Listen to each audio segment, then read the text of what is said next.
This is Caribbean News Desk. I'm Dennis Chabrol. First, the headlines. A commission of inquiry begins in Jamaica into the killing of many persons during efforts to arrest a drug lord. Differences emerge over the need for a new regional private sector organization. Guyana's opposition leader wants a referendum on constitutional reform. A Puerto Rican judge has granted bail to a Guyanese businessman charged with cash smuggling. And we also hear that the Caribbean is making strides in ensuring that there is no mother-to-child transmission of HIV. Details coming up. We are one Caribbean, one people, one nation.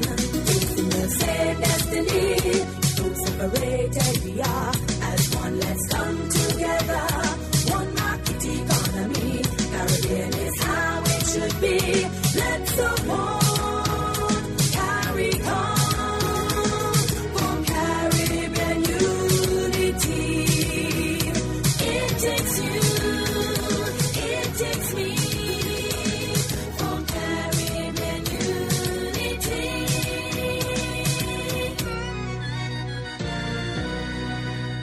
In Jamaica, a commission of inquiry began Monday into the circumstances surrounding the killing of numerous persons allegedly by security forces as they had pursued drug kingpin Christopher Dudas Coke more than 4 years ago. Coke was arrested and extradited to the United States, where he was sentenced to more than 20 years imprisonment. We hear more in this report from Keisha Ann Slate in Kingston. The Commission of Inquiry into Operations of Jamaican Security Forces in Western Kingston in the country's capital started today. On May 24, 2010, members of the security forces launched an operation in a bid to arrest Christopher Dudas Coke, a reputed drug kingpin and don for a section of Western Kingston.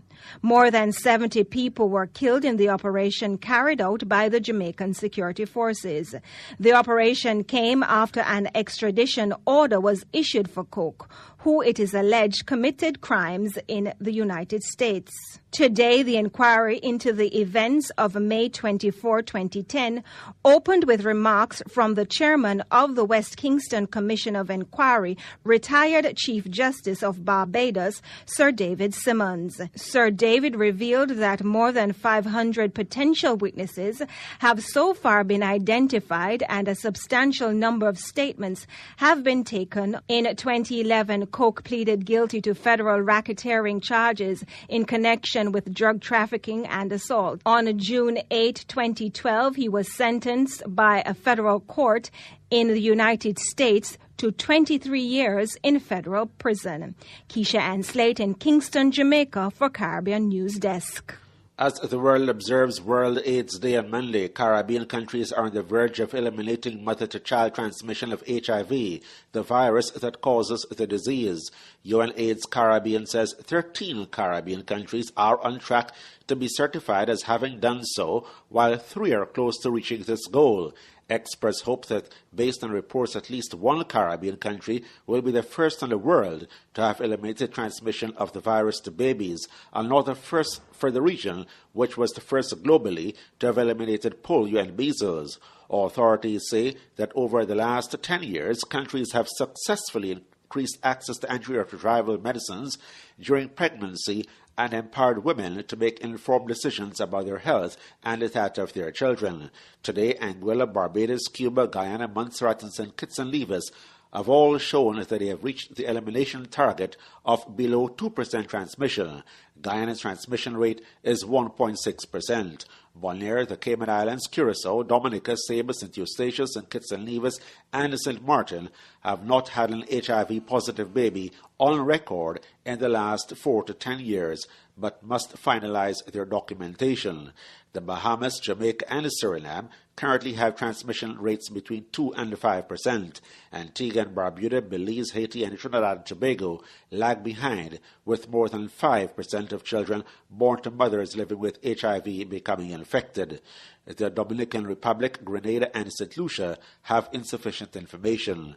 UNAIDS Caribbean Regional Support Team Director Dr. Ernest Messiah tells Caribbean News Desk what are some of the other major reasons for the success in virtually eliminating mother-to-child transmission of HIV. Well, I think one is size. So you're dealing in much smaller societies than, say, Guyana, Trinidad, or Cuba, or, say, Haiti.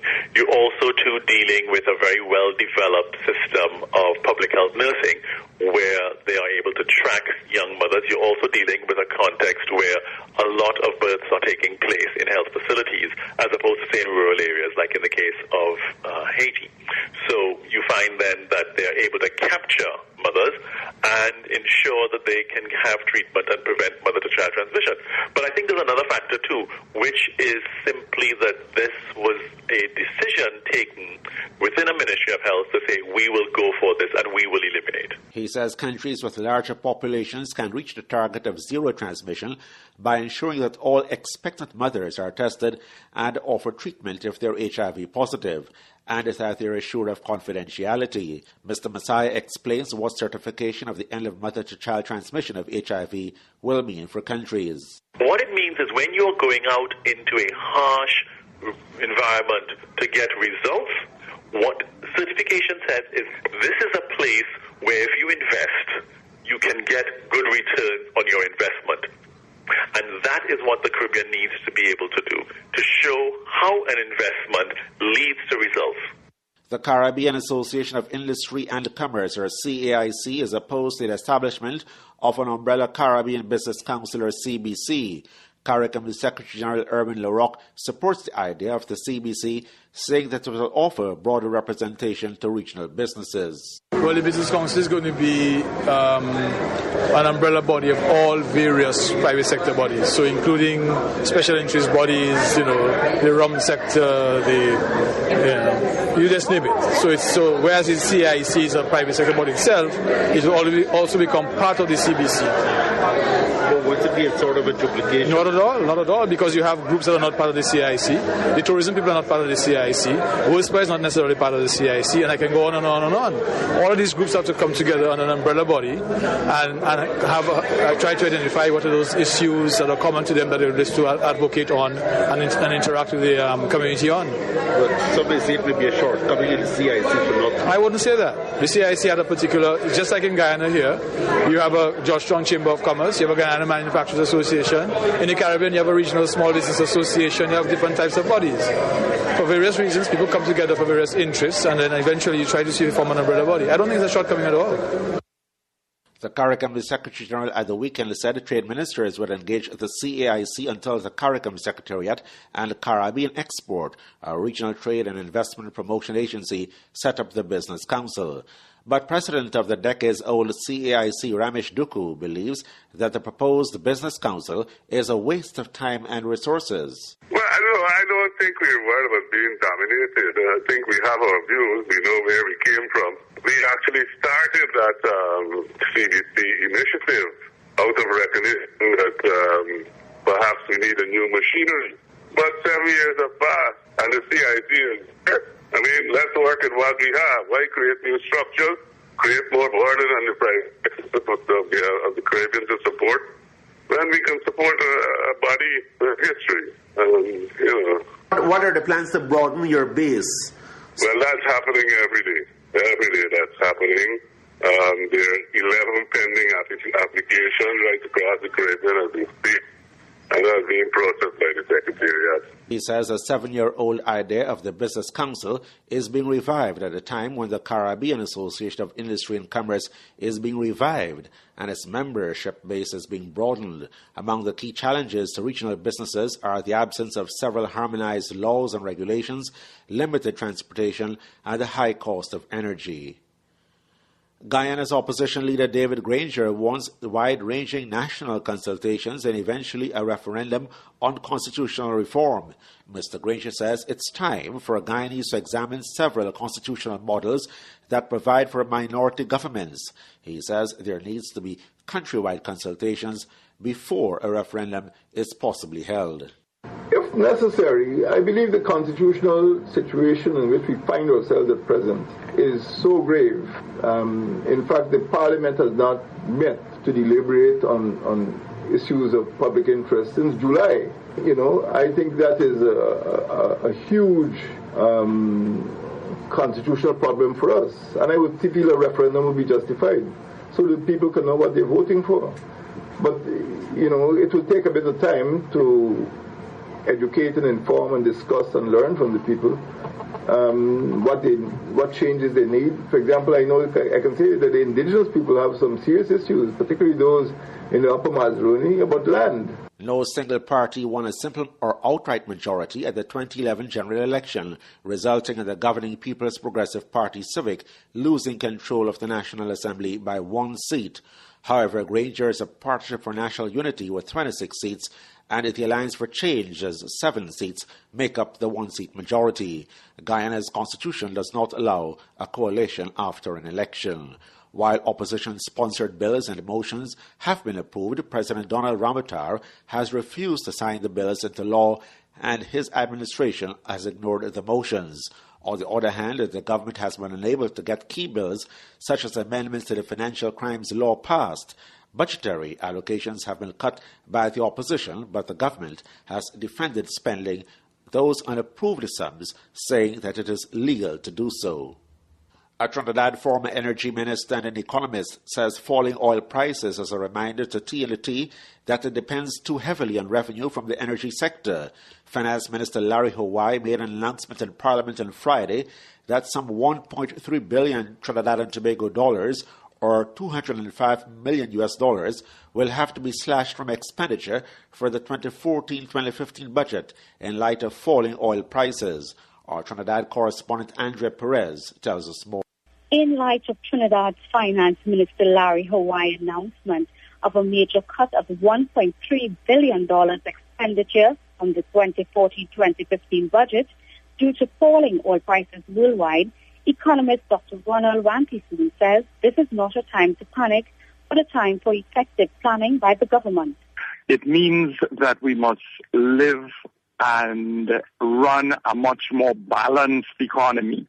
It means that we must not sustain the deficit, and it means that we must be prepared as a country to be flexible in the context of price changes. And former energy minister under the People's National Movement administration, Conrad Enel, says he hopes government does not cut back on its expenditure on social programs. What I hope the minister is going to do in his restructuring efforts is to make sure that those in our society who cannot afford it or would not be affected, and therefore I am suggesting that as he looks to reduce expenditure, he does not interfere with those who are on social programs. Meanwhile, the Trinidad and Tobago Chamber of Commerce Industry has also weighed in on the issue, saying necessary resources are needed to ensure the growth of businesses outside of the energy sector. I am Andrea Perez, reporting from Port of Spain, Trinidad, for Caribbean News Desk.